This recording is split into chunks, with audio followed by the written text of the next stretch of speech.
आपने महसूस किया होगा कि जो लोग अच्छे कर्म करते हैं वो परेशान रहते हैं, वहीं जो बुरे कर्म करते हैं वो खुशी से रह रहे होते हैं।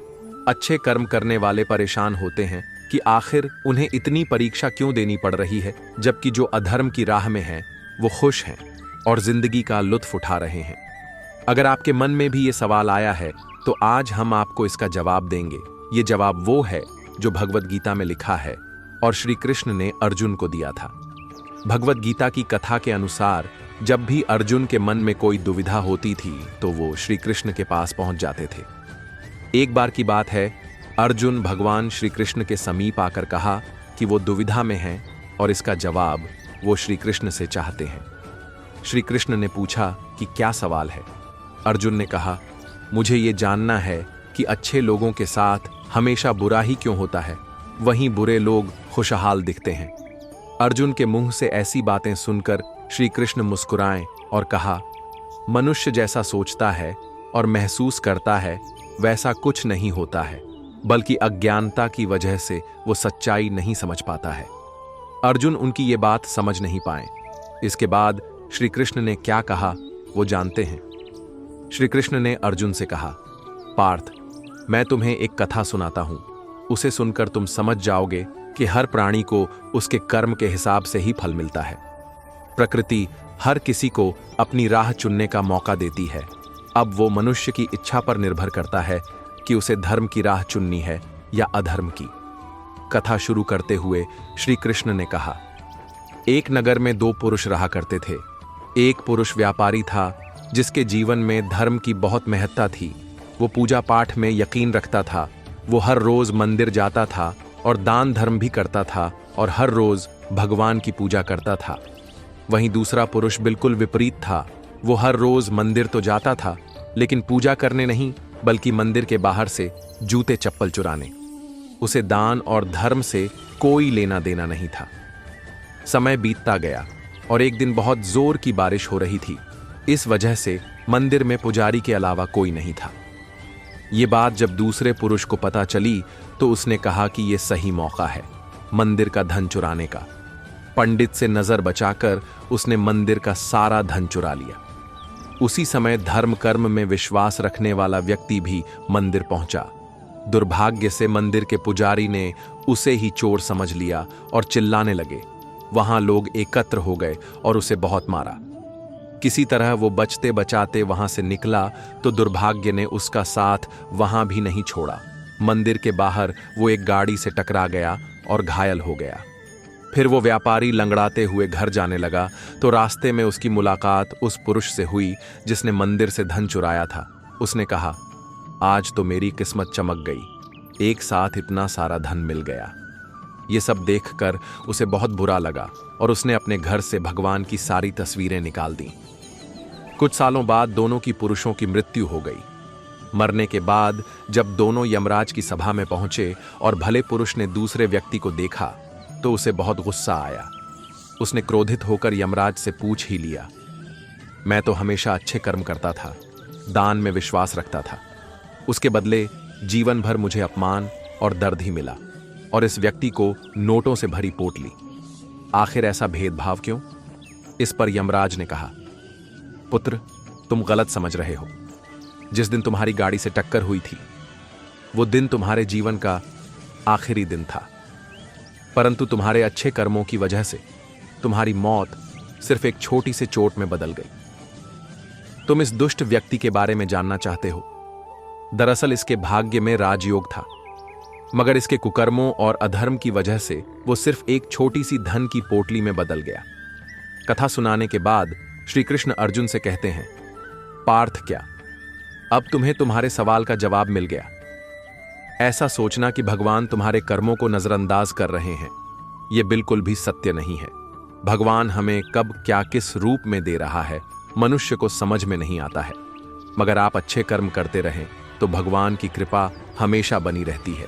इसलिए अपने अच्छे कर्मों को बदलना नहीं चाहिए, क्योंकि उसका फल हमें इसी जीवन में मिलता है। इसलिए मनुष्य का फर्ज है कि वो हमेशा अच्छे कर्म करते रहें, क्योंकि श्री कृष्ण ने गीता में भी बताया है कि किसी के द्वारा किया गया कर्म बेकार नहीं जाता है, चाहे वो अच्छा हो या बुरा। क्या आपको भी कभी लगता है कि हम पूर्व जन्म के हिसाब को बराबर करने के लिए इस पृथ्वी पर आए हैं? या फिर आपको कभी ऐसा महसूस होता है कि आप अपने पूर्व जन्म में किए गए अधूरे कार्यों को इस जन्म में पूरा कर रहे हैं या करेंगे? ऐसे विचार अक्सर लोगों के मन में आते हैं कि हम अपने पूर्व जन्म के कर्मों को किस प्रकार जान पाएंगे, या हमें यह किस प्रकार पता चल पाएगा कि हम पूर्व जन्म में किस प्राणी के रूप में इस पृथ्वी में थे और हमने क्या कार्य किए। कई लोगों का मानना होता है कि मैं अपने पूर्व जन्म में किए गए कर्मों का हिसाब या सजा इस जन्म में सह रहा हूं।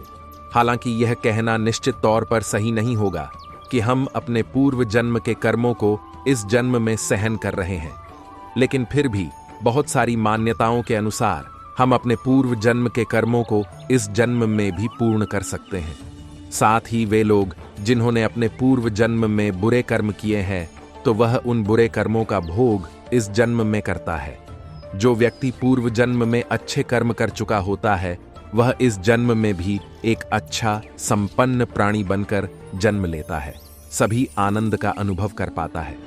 वहीं कुछ लोग यह भी मानते हैं कि जो व्यक्ति पिछले जन्म में मरते वक्त जिस चीज का ख्याल अपने मन में रखता है, वह उसी चीज को अगले जन्म में हासिल करता है।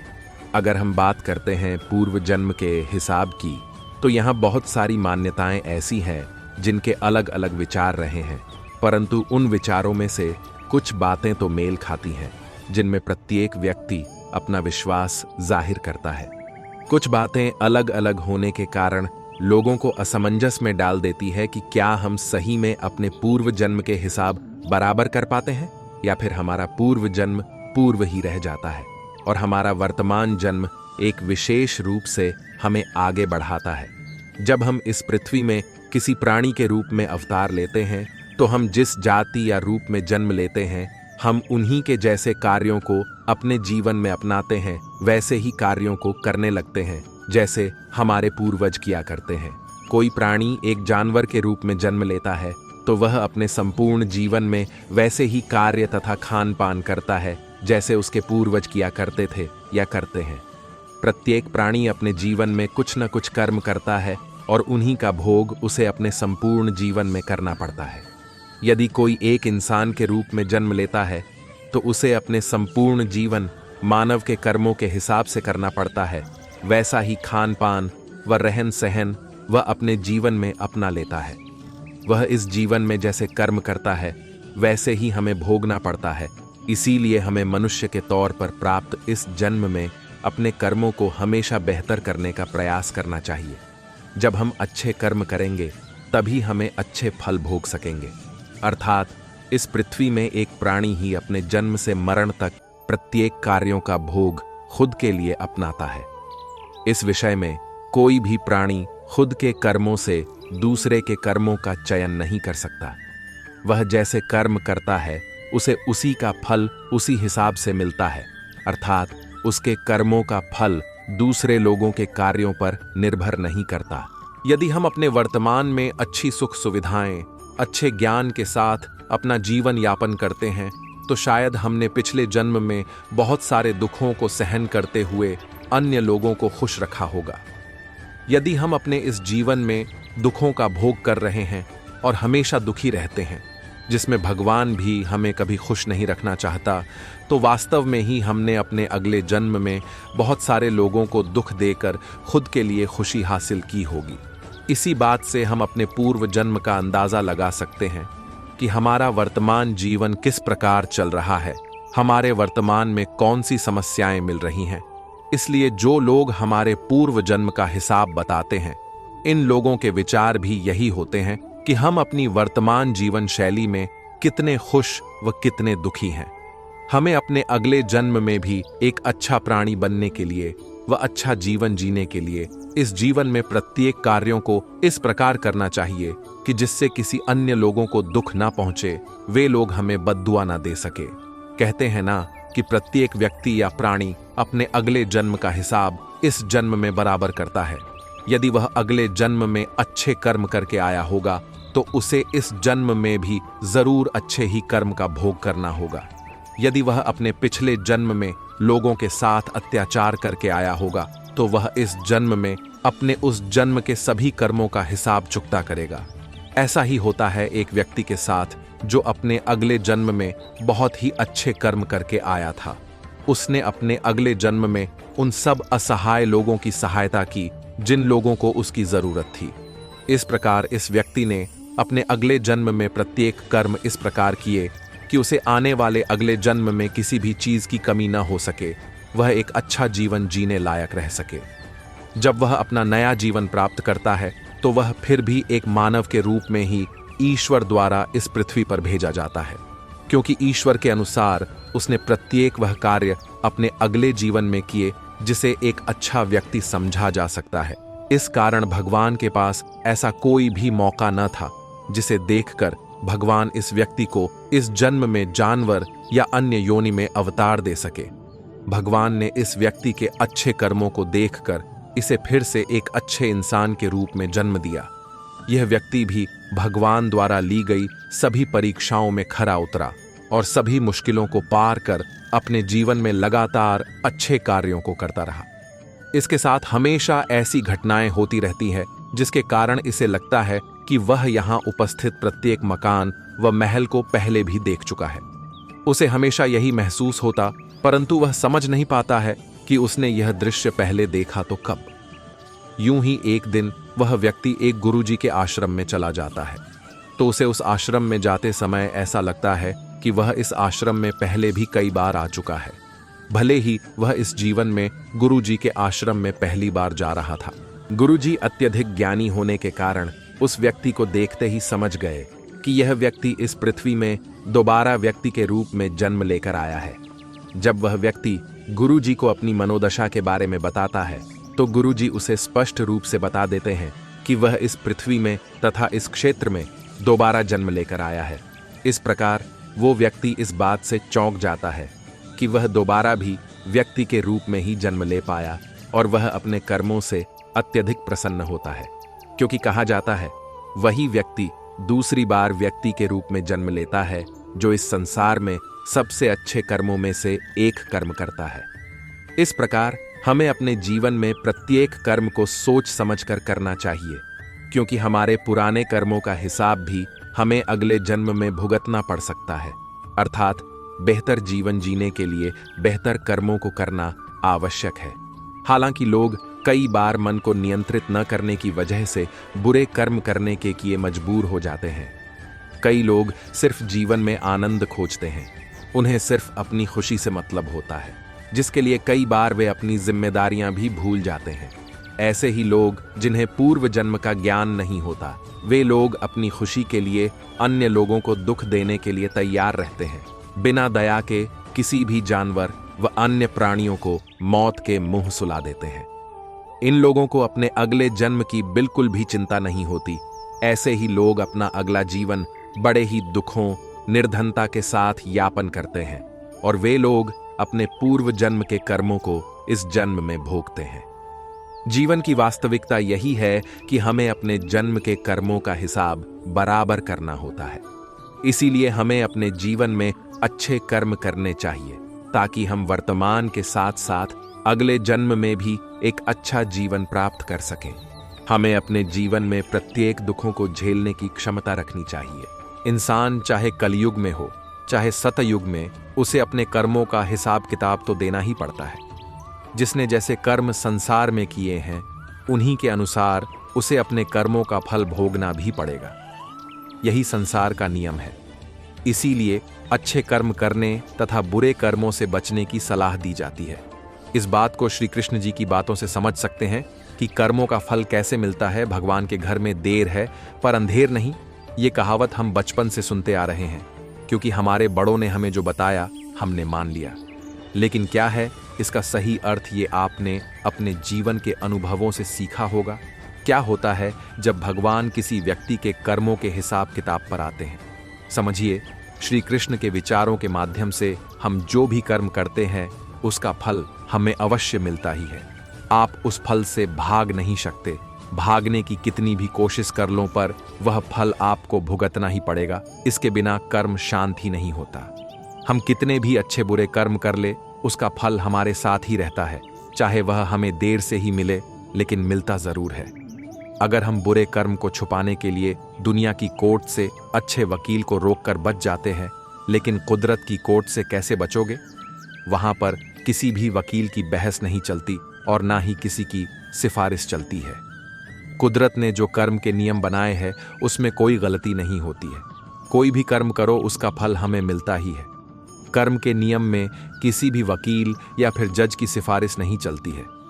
जब तक हमारे पुण्य कर्म का फल हमारे साथ है तब तक सही है, लेकिन हम जो गलत कर्म या दुष्ट कर्म करते हैं वह तो वक्त आने पर ही फल देता है। इसलिए कर्म करने से पहले हमें सोचना चाहिए। कर्म हो जाए इसके बाद उसके फल से भागना व्यर्थ है।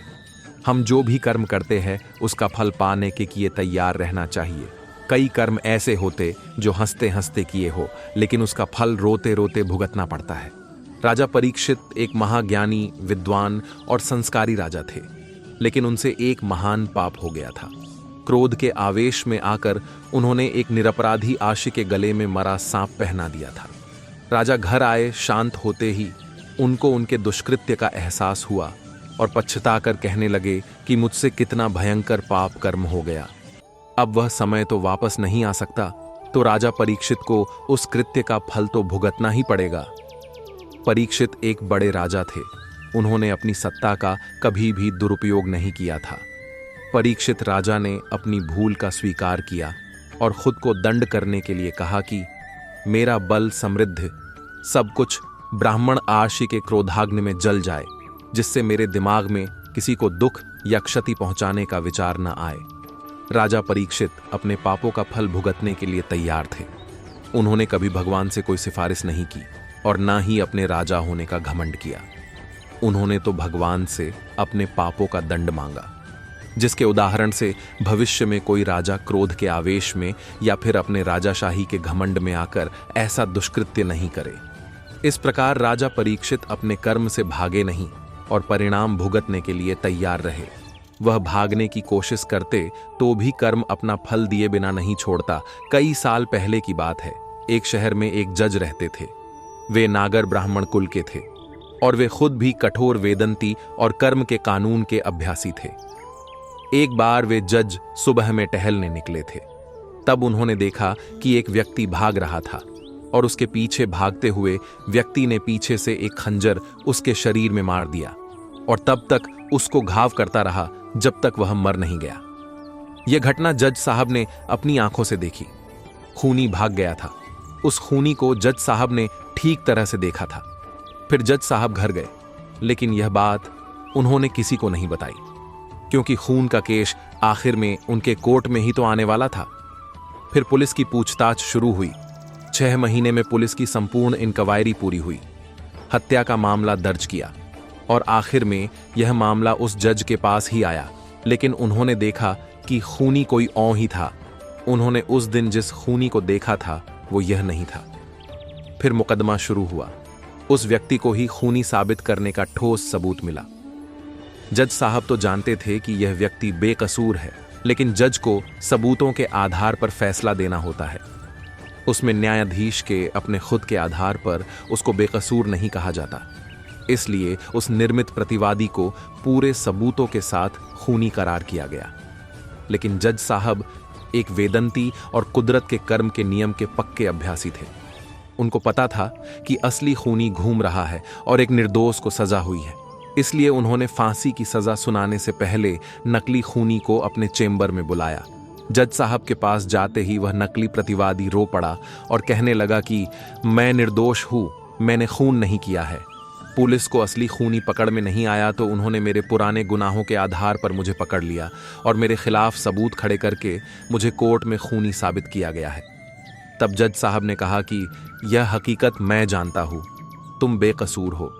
मैंने खूनी को अपनी आंखों से देखा था, लेकिन मैं इस मामले को कानूनी रूप से नहीं ला सकता, क्योंकि कानून सबूतों पर आधारित होता है। सबूत पूरी तरह से तुम्हारे खिलाफ है, इसलिए मैं तुम्हें कानूनी तौर पर खूनी साबित करके फांसी की सजा सुनाने वाला हूं। लेकिन कुदरत के नियम में कहीं कुछ गलत तो नहीं हो रहा है ना? इस बात को सुनिश्चित करने के लिए मैं तुम्हें अकेले में एक सवाल पूछता हूं। इस बात का तुम मुझे बिल्कुल सही जवाब देना। मेरा सवाल यह है कि क्या तुमने भूतकाल में किसी का खून या फिर उतना ही बड़ा कोई अपराध किया है? झूठे आरोपों में फंसे व्यक्ति ने अपना सिर झुकाकर कहा कि मैंने भूतकाल में 2 खून किए थे, लेकिन मैंने उस समय पुलिस वाले को बहुत सारे पैसे दिए थे, इसलिए मैं निर्दोष साबित होकर छूट गया था। लेकिन इस केस में मैं सच में बेकसूर हूँ, फिर भी सजा मिल रही है। जज साहब को समझ में आ गया कि भगवान के कर्म के नियम में कोई चूक नहीं है। पहले 2 खून के समय उसके पुण्य कार्य का फल चल रहा होगा, इसलिए उसका क्रियमाण कर्म ने फल देने में देर लगाई और कर्म संचित हुए। अब जब पुण्य खत्म हुआ होगा तो पहले के 2 खून के फल के रूप में संचित हुए कर्म ने इस बार प्रारब्ध रूप से बेकसूर होने पर भी उसे फांसी की सजा दी। इस कहानी से आपको बहुत कुछ सीखने को मिलेगा, क्योंकि कर्मों का फल बहुत बड्ढा होता है। दोस्त, इस जीवन में कौन क्या करता है, कैसे करता है, यह सब हम पर ही निर्भर करता है। एक बार की बात है, एक पहाड़ पर एक कुटिया थी और उस कुटिया पर एक गुरु और उसका शिष्य रहा करते थे। और उस गुरु को बहुत ही सिद्धियां प्राप्त थीं और उनकी सिद्धि हर जगह प्रसिद्ध थी। वह वहां के लोगों में इतनी ज्यादा प्रचलित है कि लोग उनकी शक्तियों से भली भांति परिचित थे। वह ध्यान में बहुत ही ज्यादा लीन रहते थे। कई बार वह 2-3 दिनों तक ध्यान में बैठे रहते थे, पर वह कुछ खाते पीते भी नहीं थे। उनके ध्यान की शक्ति की खास बात यह थी कि वह ध्यान करते करते भविष्य देखने में सक्षम थे। एक बार ऐसे ही वे ध्यान में लीन थे तो एकाएक देखते हैं कि अगले 8 दिनों बाद उनके शिष्य की मृत्यु तय है, और यह भविष्य देखकर वह अत्यधिक व्यथित हो जाते हैं और परेशान होते हैं। उनका ध्यान एकाएक भंग हो जाता है और वह सारी बातों को सोचकर घबरा जाते हैं और वह सोच में डूब जाते हैं कि मेरे शिष्य के पास जीवन के केवल 8 ही दिन शेष हैं। इसके बाद गुरु अपने शिष्य के पास जाते हैं और उसे कहते हैं कि मैं सोच रहा हूं कि तुम अगले 8 दिनों के लिए अपने परिवार के पास उनके गांव में मिलने के लिए चले जाओ। यह बातें सुनकर उनका शिष्य बहुत ज्यादा खुश हो जाता है और वह अपने गुरु को कहता है कि गुरुजी, सच में मुझे भी बहुत दिनों से अपने परिवार वालों की याद आ रही थी। मैं भी सोच रहा था कि मैं भी अपने परिवार वालों के पास जाकर मिल लेता हूँ। और वह अपने गुरु से आज्ञा लेते हुए पहाड़ी से नीचे की ओर चलना शुरू कर देता है। लेकिन वह इस बात पर ध्यान नहीं देता है कि उसके गुरु की आंखों में आंसू आए हुए होते हैं। वह चलते चलते पहाड़ से जैसे ही नीचे एक समुंदर के पास पहुंचता है तो देखता है कि एक रेत के टीले के पास चींटियों का घर था और उस घर से बहुत सारी चींटियां बाहर की तरफ आ रहे थे और बहुत सारी चींटियां अंदर की तरफ जा रहे थे। चींटियां आपस में बार बार टकराकर अपनी दिशा को खो देती थीं और उसके बाद फिर से इधर उधर चलना शुरू कर देती थी। यह देखकर उस शीशे को बहुत ज्यादा आनंद आ रहा था, लेकिन वह एकाएक देखता है कि समुद्र की लहरें बहुत तेजी से उफान खा रही थीं और शिष्य को समझ आ जाता है कि कुछ ही पलों के अंदर यह सारा पानी चींटियों के घर में घुसकर उनका घर को तोड़ देगा और इसकी वजह से बहुत सारी चींटियों की जान चली जाएगी। वह अपनी समझदारी दिखाते हुए अपने ऊपर वाले वस्त्रों को खोलता है और उसके अंदर रेत भरकर एक तरह की 4 दीवारी उस चींटियों के घर के ऊपर बना देता है। 4 दीवारी इस तरह से बनाता है कि समुद्र से आने वाला पानी उनके घर तक ना पहुंच सके। साथ ही साथ वह अपनी समझदारी दिखाते हुए एक तरह की नाली बनाता है, जिसकी वजह से वह समुद्र की तरफ से आने वाला पानी उस नाली में बहकर दोबारा समुद्र में जा सकता है। इस समझदारी की वजह से बहुत सारी चींटियों की जान बचा लेता है और आने वाली एक नाव में बैठकर अपने घर की ओर समुद्र पार करके निकल जाता है। वह अपने परिवार के साथ आता है और उसे पता भी नहीं चलता कि कैसे समय गुजर जाता है। वह अपना सामान बांध कर सोचता है कि अगले दिन मैं अपने गुरु के पास वापस चला जाऊंगा। अगले ही दिन में सुबह सुबह वह अपने गुरु के पास जाने के लिए निकल जाता है। वहां उसके गुरु कुटिया में बहुत ही ज्यादा दुखी होते हैं। उनको लगता है कि उनके शिष्य के 8 दिन पूरे हो गए, अब तक तो मेरा शिष्य इस दुनिया को छोड़कर जा चुका होगा। वह गुरु उसके दुख में होते हैं कि एकाएक वह देखते हैं कि कोई मनुष्य उनकी कुटिया की ओर आ रहा है। वह जब ढंग से देखते हैं तो उनको पता चलता है कि यह तो उन्हीं का शिष्य है जो उनकी ओर चला आ रहा है। वह दौड़कर एकाएक अपने शिष्य के गले लग जाते हैं। और अपने शिष्य का हालचाल पूछते हैं। और शिष्य यह देखकर चौंक जाता है। गुरु को समझ नहीं आता है कि कैसे उनका देखा हुआ भविष्य गलत हो गया। वह अपने शिष्य से पूछते हैं कि बेटा, तुमने इन 8 दिनों में क्या क्या किया। शिष्य अपने परिवार के साथ बिताए हुए सारे पलों के बारे में बता देता है, लेकिन उसके गुरु को ऐसा कुछ भी इन 8 दिनों में खास नहीं लगा। फिर शिष्य कहता है कि मैं आपको एक बात बताना भूल गया। जब इस पहाड़ी से मैं नीचे समुद्र की ओर गया था, तब मैंने ऐसे ही एक चींटियों की जान बचाई थी। उसके बाद गुरु समझ जाते हैं कि उसके कर्मों की वजह से ही वह शिष्य बच पाया था, और गुरु एकाएक कहते हैं कि कर्म जरूर लौट कर आते हैं। तो साथियों, इस कहानी से हमें यह सीख मिलती है, जीवन में हमेशा ऐसे कर्म करो जो कि कभी लौट कर भी आए तो आपका भला ही करें। हमारे कर्म हमेशा लौट कर वापस जरूर आते हैं, तो हमेशा ध्यान रखें, किसी का भी बुरा ना सोचें, ना ही किसी का बुरा करे, सबका भला सोचे। और यदि कोई बुरा भी करता है तो उसको भगवान के भरोसे छोड़ दे, क्योंकि भगवान सभी ना सभी को एक दिन सबका कर्म जरूर लौट आते हैं।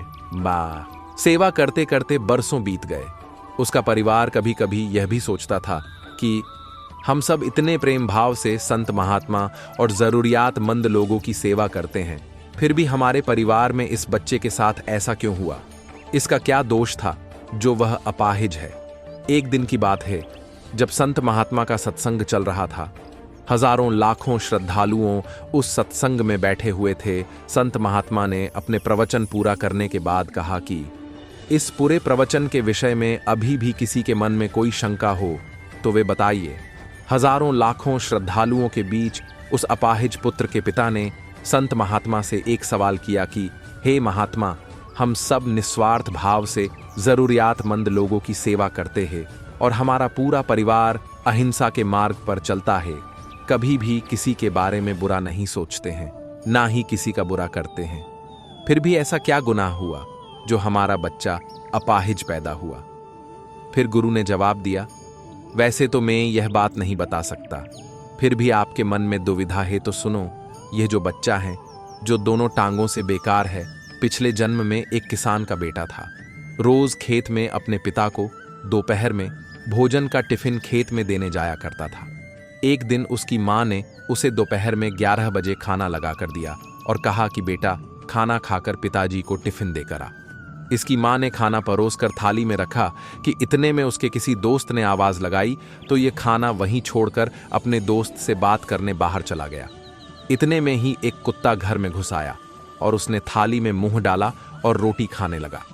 लड़का जैसे ही घर में वापस आया और कुत्ते को थाली में मुंह डालता हुआ देखकर पास ही में एक लोहे का बड़ा सा डंडा पड़ा हुआ था, उसने यह भी नहीं सोचा कि खाना तो झूठा हो चुका है।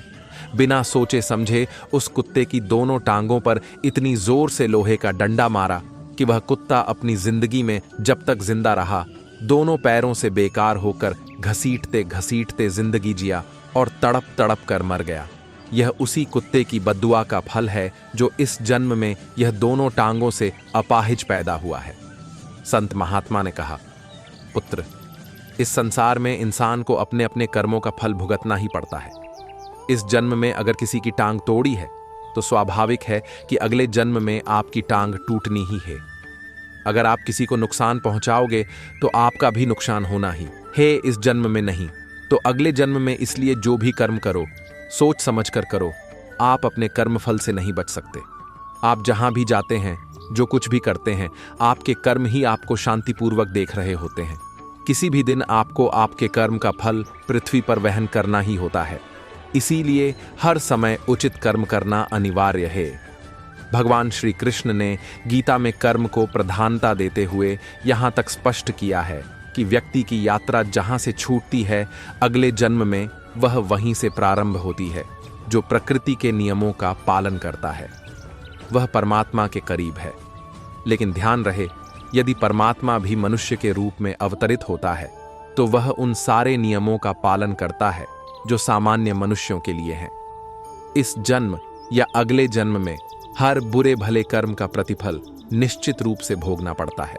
मद्र देश के अश्वपति नाम का एक बड़ा ही धार्मिक राजा था, जिसकी पुत्री का नाम सावित्री था। सावित्री जब विवाह योग्य हो गई तब महाराज उसके विवाह के लिए बहुत चिंतित थे। उन्होंने सावित्री से कहा, बेटी, अब तुम विवाह के योग्य हो गई हो, इसलिए स्वयं ही अपने योग्य वर चुनकर उससे विवाह कर लो। उन्होंने सावित्री को बताते हुए कहा कि धर्मशास्त्र की मान्यता अनुसार विवाह योग्य हो जाने पर जो पिता कन्यादान नहीं करता वह पिता निंदनीय है। ये सब सुनकर सावित्री शीघ्र ही वर की खोज करने के लिए मिल्क पड़ी। वह राजर्षियों के रमणीय तपोवन में गई। कुछ दिन तक वह वर की तलाश में घूमती रही। एक दिन मद्रराज अश्वपति अपनी सभा में बैठे हुए देवर्षि से बातें कर रहे थे। उसी समय मंत्रियों के सहित सावित्री समस्त वापस लौटी। तब राजा की सभा में नारद जी भी उपस्थित थे। नारद जी ने जब राजकुमारी के बारे में राजा से पूछा तो राजा ने कहा कि वे अपने वर की तलाश में गई हैं। जब राजकुमारी दरबार पहुंची तो राजा ने उनसे वर के चुनाव के बारे में पूछा। तब सावित्री ने बताया कि उन्होंने शाल्व देश के राजा के पुत्र जो जंगल में पले बढ़े हैं उन्हें पति रूप में स्वीकार किया है। उनका नाम सत्यवान है। तब नारद मुनि बोले, हे राजा, ये तो बहुत दुहक की बात है, क्योंकि इस वर में एक दोष है। तब राजा ने पूछा, वो क्या है? तो उन्होंने कहा, जो वर सावित्री ने चुना है उसकी आयु कम है। वह 1 वर्ष के बाद मरने वाला है। उसके बाद वह अपना देह त्याग देगा। तब सावित्री ने कहा, पिताजी, कन्यादान एक बार ही किया जाता है, जिसे मैंने एक बार वरण कर लिया है। मैं उसी से विवाह करूंगी। आप उसे मेरा कन्यादान कर दें। उसके बाद सावित्री के द्वारा चुने हुए वर सत्यवान से धूमधाम और पूरे विधि विधान से विवाह करवा दिया गया। सत्यवान और सावित्री के विवाह को बहुत समय बीत गया। जिस दिन सत्यवान की मृत्यु होने वाली थी वह दिन करीब आ चुका था। सावित्री एक एक दिन गिनती रहती थी। उसके दिल में नारद जी का वचन सदा ही बना रहता था। जब उसने देखा कि अब इन्हें चौथे दिन मरना है, उसने 3 दिन व्रत धारण किया। जब सत्यवान जंगल में लकड़ी काटने गया तो सावित्री ने उससे कहा कि मैं भी आपके साथ चलूंगी। तब सत्यवान ने सावित्री से कहा, तुम व्रत के कारण कमजोर हो रही हो। जंगल का रास्ता बहुत कठिन और परेशानियों से भरा है, इसलिए आप यहीं रहें। लेकिन सावित्री नहीं मानी। उसने जिद पकड़ ली और सत्यवान के साथ जंगल की ओर चल पड़ी। सत्यवान जब लकड़ी काटने लगा तो अचानक उसकी तबीयत बिगड़ने लगी। वह सावित्री से बोला, मैं स्वस्थ महसूस नहीं कर रहा। सावित्री, मुझ में बैठने की भी हिम्मत नहीं रही। तब सावित्री ने सत्यवान का सिर अपनी गोद में रख लिया। फिर वह नारद जी की बात याद करके दिन और समय का विचार करने लगी। इतने में ही उसे वहां एक बहुत भयानक पुरुष दिखाई दिया, जिसके हाथ में पाश था। वे यमराज थे। उन्होंने सावित्री से कहा, तू पतिव्रता स्त्री है, इसलिए मैं तुझसे संवाद कर सकता हूं। सावित्री ने कहा, आप कौन हैं? तब उन्होंने बताया कि मैं यमराज हूं।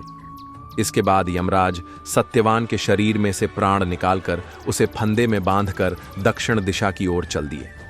सावित्री बोली, मेरे पतिदेव को जहां भी ले जाया जाएगा मैं भी वहां जाऊंगी। तब यमराज ने उसे समझाते हुए कहा, मैं उसके प्राण नहीं लौटा सकता। तुम और कोई मनचाहा वर मांग लो।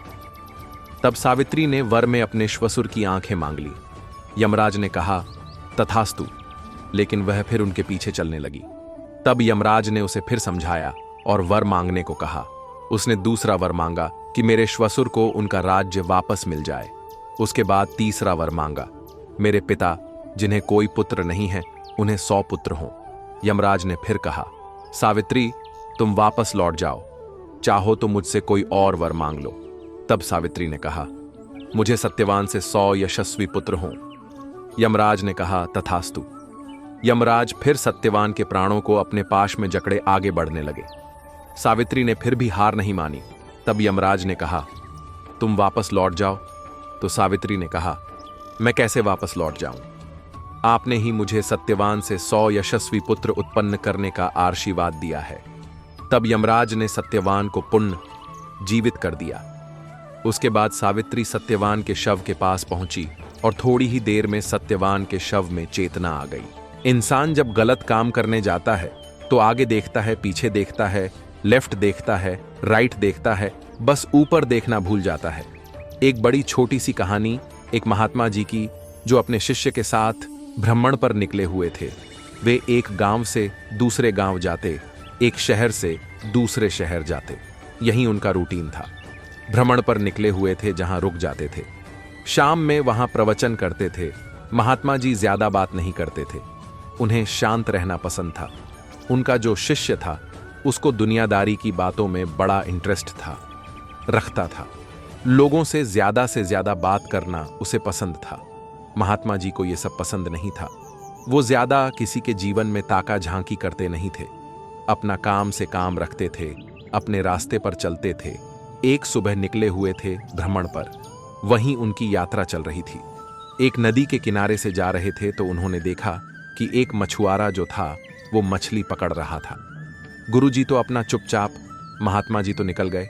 शिष्य से रहा नहीं गया। हो गया दौड़ करके मछुआरे के पास और उसको जाकर के अहिंसा का उपदेश देना शुरू किया कि तुम्हें हिंसा नहीं करनी चाहिए, काम करो, ये है वो है। बहुत से समझाया। मछुआरे ने शुरू में रिएक्ट नहीं किया, शुरू में ज्यादा बोला नहीं, लेकिन जब वह शिष्य बोले ही जा रहा था, ज्ञान पर ज्ञान दिया जा रहा था, तो मझवारा जो था वो गुस्सा हो गया। दोनों के बीच में बहस होना शुरू हो गई। मछुआरे ने कहा, मेरा काम है, मुझे अपना काम करने दो, तुम कौन होते हो बीच में बोलने वाले। धीरे धीरे बहस बढ़ती गई और झगड़ा शुरू हो गया। महात्मा जी ने पीछे पलट करके देखा। उन्हें उनकी आदत मालूम थी। दौड़ करके आए शिष्य का हाथ पकड़ा, उसे खींचकर वहां से ले गए। उसको समझाने लगी कि तुम क्यों उलझते हो लोगों से। शिष्य ने कहा, देखा नहीं आपने गुरुजी, वह गलत काम कर रहा है। उसको शिक्षा दे रहा था कि हिंसा नहीं करनी चाहिए, अहिंसा का रास्ता अपना। तो गुरुजी ने कहा, अरे तुम उसे क्यों शिक्षा दे रहे हो, तुम उसे क्यों उसके पीछे पड़ गए। तो शिष्य ने कहा कि मुझे समझाना पड़ेगा, वरना उसे कोई दंड तो दे नहीं रहा है। यहां के महाराजा ने भी कोई प्रावधान नहीं रखा है, कैसे लोगों को दंड मिले। गुरुजी ने कहा, यहां कोई किसी को दंड नहीं देगा, न तो वह देगा। किसको देना है? तुम्हें दंड देने की जरूरत नहीं है, तुम्हें ज्यादा सोचने की जरूरत नहीं है। शिष्य ने कहा, उसे कौन दंड देगा? गुरुजी ने कहा, बस समय आने पर वह अपना फैसला सुना देता है। हमें इस पचड़े में पड़ने की जरूरत नहीं है, हमें झगड़ा करने की जरूरत नहीं है। शिशु चुप हो गया। गुरुजी ने समझाई थी, बात ज्यादा बोला नहीं। इस बात को 2 साल बीत गए।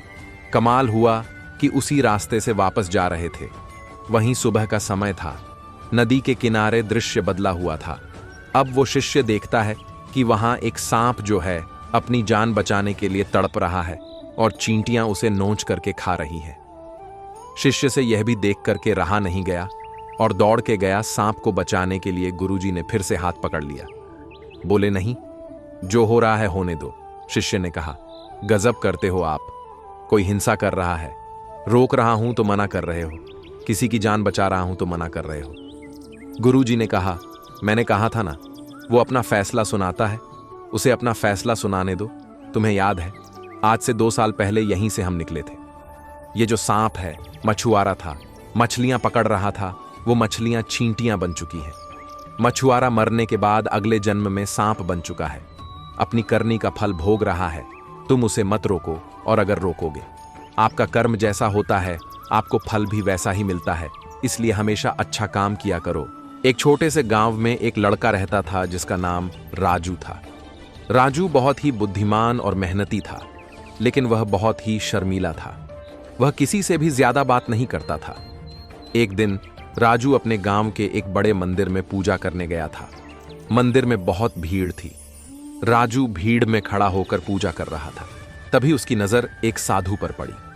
साधु बहुत ही शांत और गंभीर लग रहा था। राजू ने साधु के चेहरे पर ध्यान से देखा और उसे ऐसा लगा कि साधु बहुत ही ज्ञानी है। राजू साधु के पास गया और उससे बोला, साधु जी, मैं आपके पास एक प्रश्न लेकर आया हूं। साधु ने राजू की ओर देखा और बोला, पूछो बेटा, मैं तुम्हारा प्रश्न सुनने के लिए तैयार हूं। राजू बोला, साधु जी, मुझे यह समझ में नहीं आता कि लोग अक्सर बिना कुछ जाने किसी बात पर अपनी राय क्यों देते हैं। क्या यह सही है? साधु ने कुछ क्षण सोचा और फिर बोला, बेटा, यह एक बहुत ही महत्वपूर्ण प्रश्न है। बिना कुछ जाने किसी बात पर राय देना सही नहीं है। ऐसा करने से हम अक्सर गलत हो जाते हैं। यह हमारे लिए हानिकारक हो सकता है। राजू ने कहा, लेकिन साधु जी, लोग अक्सर ऐसा करते हैं, वे बिना किसी बात को जाने ही अपनी राय दे देते हैं। साधु ने कहा, बेटा, ऐसे लोग अक्सर अज्ञानी होते हैं। वे जीवन के अनुभव से नहीं गुजरे होते हैं, इसलिए वे बिना कुछ जाने ही राय देते हैं। राजू ने कहा, लेकिन साधु जी, ऐसे लोगों को कैसे समझा सकते हैं? साधु ने कहा, बेटा, ऐसे लोगों को समझाना बहुत मुश्किल होता है, लेकिन हम कोशिश कर सकते हैं।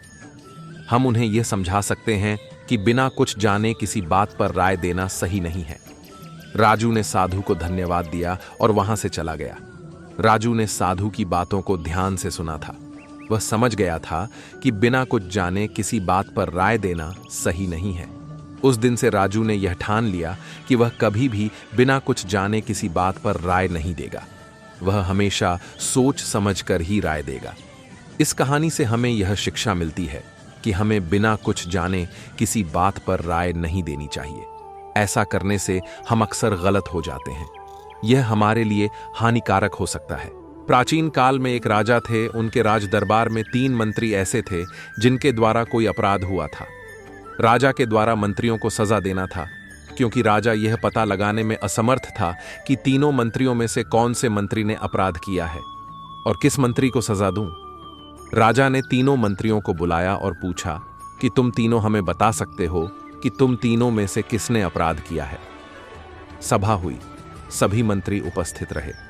राजा बहुत ही अक्लमंद और धार्मिक प्रवृत्ति का था, इसलिए उसने भगवान को साक्षी मानकर तीनों मंत्रियों को आदेश दिया कि जंगल से एक तरह के फल लेकर आओ। तीनों मंत्री जंगल में गए और वहां फल खोजने लगे।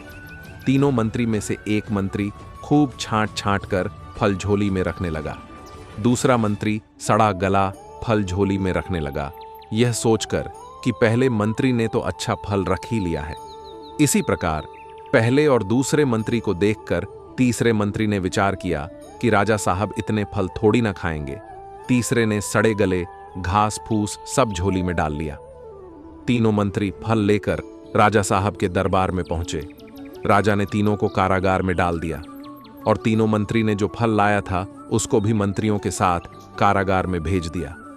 तीनों को सजा हुई। तीनों में जो मंत्री अच्छा फल जंगल से लेकर आया था वह तो सजा पाने के बाद भी मौत से रहा। दूसरा मंत्री जो सड़ा गला फल लाया था वह मंत्री फल खाकर बीमार पड़ गया। तीसरा मंत्री जो सड़े गले घास फूस सब फल के रूप में लाया था वह खाकर बीमार हो गया और कुछ समय बाद तीसरे मंत्री की मृत्यु हो गई। अंत में यही कहना चाहेंगे कि कर्म का फल हर किसी को भोगना ही पड़ता है, वो भी इसी धरती पर और इसी जन्म में। अच्छे कर्मों का फल हमेशा अच्छा ही होता है और बुरे कर्मों का फल अत्यंत विनाशकारी होता है। इसीलिए व्यक्ति को लोगों के नजरों में ईमानदार नहीं अपितु स्वयं के नजरों में ईमानदार बनना चाहिए और व्यक्ति को प्रण करना चाहिए कि जो कर्म आत्मा को गवाही न दे वह कर्म नहीं करना चाहिए। सुख दुख तो आते जाते जाते रहते हैं। सुख दुख से क्या घबराना, लेकिन तात्क्षणिक सुख के लिए अपराध, चोरी, ईर्ष्या, किसी भी तरह का लोभ इत्यादि करना हमेशा नरक के ही रास्ते हैं।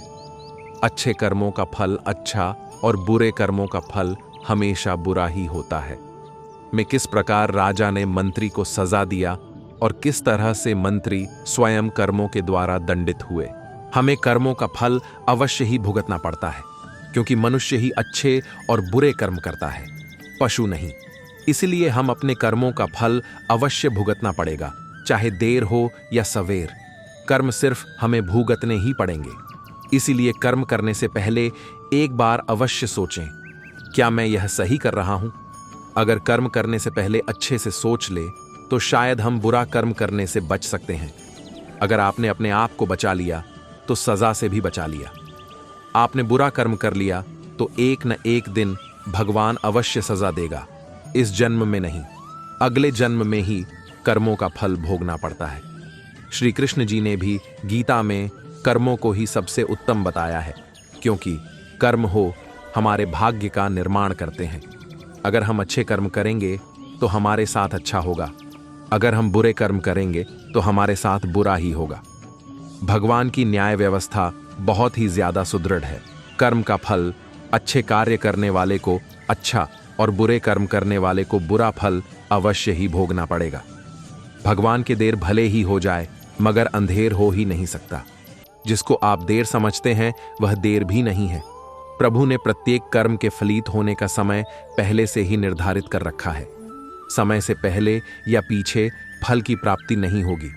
प्रभु की प्रत्येक रचना, प्रत्येक नियम इतना ज्यादा गहरा है कि हर एक प्राणी उसको समझ या जान नहीं सकता। आज जो कर्म हम कर रहे हैं, परिपक्व होकर उनसे ही हमारे भाग्य की रचना होती है। हमारे भाग्य के निर्माता हम खुद ही हैं और प्रत्येक मनुष्य को उसके भाग्य के अनुसार उसे फल या कुफल अवश्य भोगना पड़ेगा ही। इस समय हम जो दुख भुगत रहे हैं, यह हमारे ही पिछले जन्मों का या इसी जन्म के हमारे किए गए पुण्यों या बुरे कर्मों का, पापों का फल है। प्रभु को दोष नहीं देना चाहिए। भगवान का एक विधान यह है कि हमारे कर्म, विचार और भावना को अनुसार ही हमें सुख या दुख की प्राप्ति होगी और वह सुख या दुख हमें खुद को ही भोगना पड़ेगा। मनुष्य के कब किए हुए पाप का फल कब मिलेगा, इसका कुछ पता नहीं। भगवान का विधान विचित्र है। जब तक पुराने पुण्य प्रबल रहते हैं, उग्र पाप का फल भी तत्काल नहीं मिलता। जब पुराने पुण्य खत्म होते हैं, तब पाप की बारी आती है। मगर सत्संग दंड को कम करा सकता है या फिर कुछ प्रसाद के रूप में भी दे सकता है। अपने दुखों को हंसम हंसम झेलो या रोकर झेलो, यह हमारे कर्मों का फल तो हमें अवश्य ही पड़ेगा।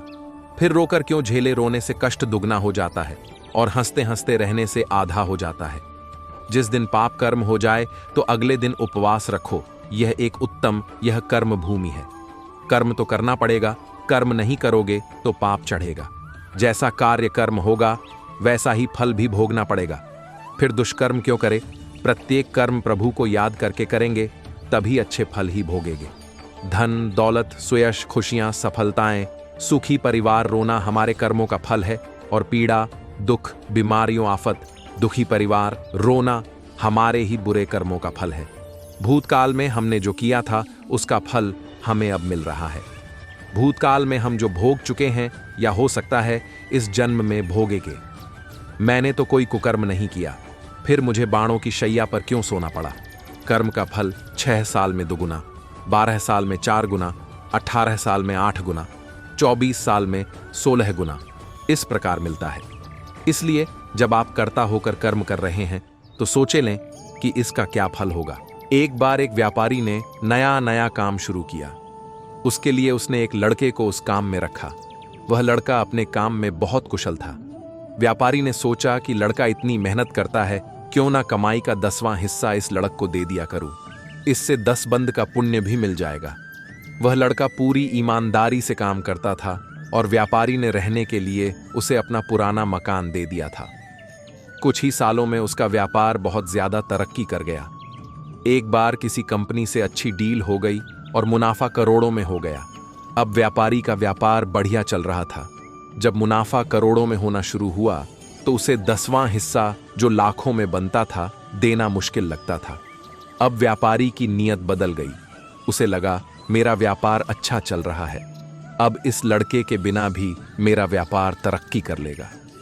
उस लड़के को रास्ते से हटाने के लिए व्यापारी ने उसके खाने में कुछ मिला दिया, जिससे उसकी तबीयत बिगड़ गई। व्यापारी बहाने से उसे अस्पताल ले गया। वहां उसने डॉक्टर के साथ मिलकर उसे जहर का इंजेक्शन लगवा दिया और लड़का मर गया। उस लड़के के आगे पीछे कोई भी पूछने वाला नहीं था।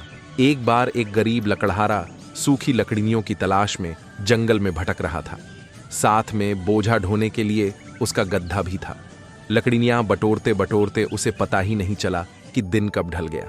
शाम का अंधेरा तेजी से बढ़ता जा रहा था, लेकिन वह अपने गांव से बहुत दूर निकल आया था और उधर मौसम भी बिगड़ रहा था। ऐसे में वापस गांव पहुंचना संभव न था, इसलिए वह उस जंगल में आसरा ढूंढने लगा। अचानक उसे एक साधु की कुटिया नजर आई। वह खुशी खुशी अपने गधे के साथ वहां जा पहुंचा और रात काटने के लिए साधु से जगह मांगी। साधु ने बड़े प्यार से उसका स्वागत किया और सोने की जगह के साथ भोजन पानी की व्यवस्था भी कर दी। वह लकड़हारा सोने की तैयारी करने लगा, लेकिन तभी एक और समस्या खड़ी हो गई। दरअसल उसने काफी ज्यादा लकड़ी इकट्ठा कर ली थी और उसे बांधने के लिए उसने सारी रस्सी इस्तेमाल कर ली थी। यहां तक कि अब उसके पास गड्ढे को बांधने के लिए भी रस्सी नहीं बची थी। उसकी परेशानी देखकर वह साधु उसके पास आए और उसे एक बड़ी रोचक युक्ति बताई। उन्होंने कहा कि गधे को बांधने के लिए रस्सी की कोई जरूरत नहीं, बस उसके पैरों के पास बैठकर रोज की तरह बांधने का क्रम पूरा कर लो। इस झूठ मूठ के दिखावे को गधा समझ नहीं पाएगा और सोचेगा कि उसे बांध दिया गया है, फिर वह कहीं जाने के लिए पैर नहीं उठाएगा। लकड़हारे ने और कोई चारा न देखकर घबराते सकुचाते साधु की बात मान ली और गधे को बांधने की दिखावा करके भगवान से उसकी रक्षा की प्रार्थना करता हुआ सो गया। रात बीती, सुबह हुई, मौसम भी साफ हो गया। जंगल में पशु पक्षियों की हलचल शुरू हो गई। आहट से लकड़हारे की नींद खुल गई। जागते ही उसे गधे की चिंता हुई और वह उसे देखने के लिए बाहर भागा। देखा तो गधा बिल्कुल वहीं खड़ा था जहां रात उसने छोड़ा था। लकड़हारा बड़ा खुश हुआ और साधु को धन्यवाद करके अपने गधे को साथ लेकर जाने लगा। लेकिन यह क्या, गधा तो अपनी जगह से हिलने को तैयार ही नहीं। लकड़हारे ने बड़ा जोर लगाया, डांटा डपट्टा भी, लेकिन गधा तो जैसे अपनी जगह पर जमा हुआ था। उसकी मुश्किल देखकर साधु ने आवाज लगाकर कहा, अरे भाई, गधे को खोल तो लो। लकड़हारा रात की बात भूल चुका था। बोला, महाराज, रस्सी तो बांधी ही नहीं, फिर खोलूं क्या? साधु बोले, रस्सी छोड़ो, बंधन खोलो जो रात को डाले थे। जैसे बांधने का दिखावा किया था वैसे ही खोलने का भी करना पड़ेगा। उलझन में पड़े लकड़हारे ने सुस्त हाथों से रस्सी खोलने का दिखावा किया और गधा तो साथ ही चल पड़ा। आश्चर्यचकित लकड़हारे को समझाते हुए साधु ने कहा, कर्म तो कर्म है, चाहे वह स्थूल हो या सूक्ष्म। हम भले ही अपने कर्मों को भूल जाएं, पर उनका फल तो सामने आता ही है और फिर उसका भुगतान करने के लिए, उसे काटने के लिए नया कर्म करना पड़ता है। वहां कोई मनमर्जी या जोर जबरदस्ती नहीं चलती। कर्म मात्र में ही मनुष्य का अधिकार है। कर्मानुसार फल तो प्रकृति स्वयं ही जुटा देती है, किंतु प्राप्तिपूर्ण कर्म की प्रेरणा देती है। अतः एक प्राणी का कर्तव्य है कि प्रत्येक कर्म विचार पूर्वक तथा जिम्मेदारी के साथ करे। कर्म के रहस्य को समझकर ही हम सुखी हो सकते हैं, अन्यथा पग पग पर हमें उलझन का ही सामना करना। वह काफी बार अपने पुत्र को डांटता था, लेकिन पुत्र उसकी बात पे ध्यान नहीं देता था। एक दिन उसने अपने पुत्र से कहा कि आज तुम घर से बाहर जाओ और शाम तक कुछ अपनी मेहनत से कमा के लाओ, नहीं तो आज शाम को खाना नहीं मिलेगा। लड़का बहुत परेशान हो गया। वह रोते हुए अपनी मां के पास गया और उन्हें रोते हुए सारी बात बताई। मां का दिल पासीज गया और उसने उसे एक सोने का सिक्का दिया कि जाओ और शाम को पिताजी को दिखा देना। लड़के ने वैसे ही किया। शाम को जब पिता ने पूछा कि क्या कमा कर लाए हो, तो उसने वो सोने का सिक्का दिखा दिया। पिता यह देखकर सारी बात समझ गया। उसने पुत्र से वो सिक्का कुएं में डालने को कहा। लड़के ने खुशी खुशी सिक्का कुएं में फेंक दिया। अगले दिन पिता ने मां को अपने मायके भेज दिया और लड़के को फिर से कमा के लाने को कहा। अब की बार लड़का रोते हुए बड़ी बहन के पास गया तो बहन ने 10 रुपए दे दिए। लड़के ने फिर शाम को पैसे लाकर पिता को दिखा दिए। पिता ने कहा कि जाकर कुएं में डाल दो। लड़के ने फिर डाल दिए। अब पिता ने बहन को भी उसके ससुराल भेज दिया। अब फिर लड़के से कमा के लाने को कहा। अब तो लड़के के पास कोई चारा नहीं था। वह रोता हुआ बाजार गया और वहां उसे एक सेठ ने कुछ लकड़ियां अपने घर ढोने के लिए कहा और कहा कि बदले में 2 रुपए देगा। लड़के ने लकड़ियां उठाई और सेठ के साथ चल पड़ा। रास्ते में चलते चलते उसके पैरों में छाले पड़ गए और हाथ पैर भी दर्द करने लगे।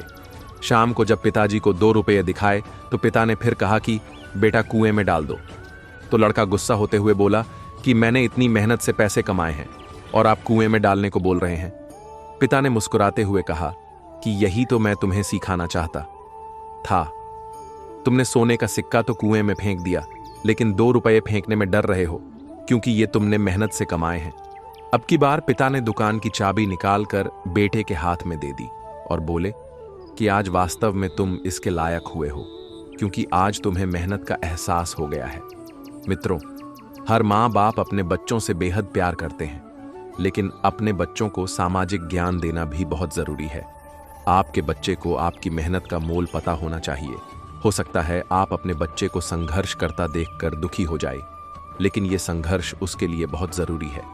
बच्चों को लाड प्यार के साथ जिम्मेदारियां निभाना भी सिखाएं। बच्चों को इस बात का एहसास होना चाहिए कि मेरे माता पिता एक एक पैसे के लिए कितनी मेहनत करते हैं, तभी तो वह आपकी और आपके पैसों की कीमत को समझ पाएगा। बहुत पुरानी बात है कि किसी राज्य में एक राजा शासन करते थे। राजा की एक बहुत ही खूबसूरत बेटी थी। एक दिन राजा ने पूरे राज्य में घोषणा कर दी कि वह अपनी बेटी का स्वयंवर करना चाहता है। पूरे राज्य के लोग आमंत्रित हैं। राज्य में स्वयंवर की तैयारियां जोरों से चल रही थीं। देश विदेशों से राजा महाराजा भी आने वाले थे। धीरे धीरे स्वयंवर की तारीख नजदीक आई। पड्डीडीढोसी राज्यों के राजा और राजकुमार भी स्वयंवर में हिस्सा लेने आए। राजा ने स्वयंवर के लिए एक शर्त रखी। उसने एक बद्धा तालाब बनवाया और उस तालाब में कई सारे मगरमच्छ छोड़ डच दिए गए। अब शर्त यह थी कि जो इंसान इस तालाब को तैर कर एक किनारे से दूसरे किनारे तक पार करेगा, राजा उसी व्यक्ति से अपनी बेटी का विवाह कर देगा। सारे लोग जब तालाब के किनारे इकट्ठे हुए तो भय से लोगों की आत्मा तक कांपने लगी। तालाब के अंदर मौजूद अनेक विशाल मगरमच्छ मुंह फैलाए अपने शिकार का इंतजार कर रहे थे। किसी की आगे बढ़ने की हिम्मत नहीं हो रही थी।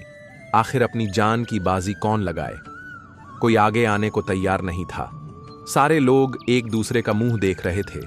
इतने में भीड़ में से एक नौजवान लड्ढका निकलकर तालाब में कूद गया। सारे लोगों की आंखें उसे देखकर फटी की फटी रह गईं।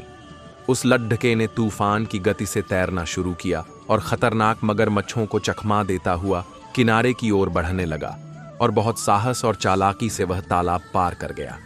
बाहर निकलते ही उसे लोगों ने कंधे पर उठा लिया।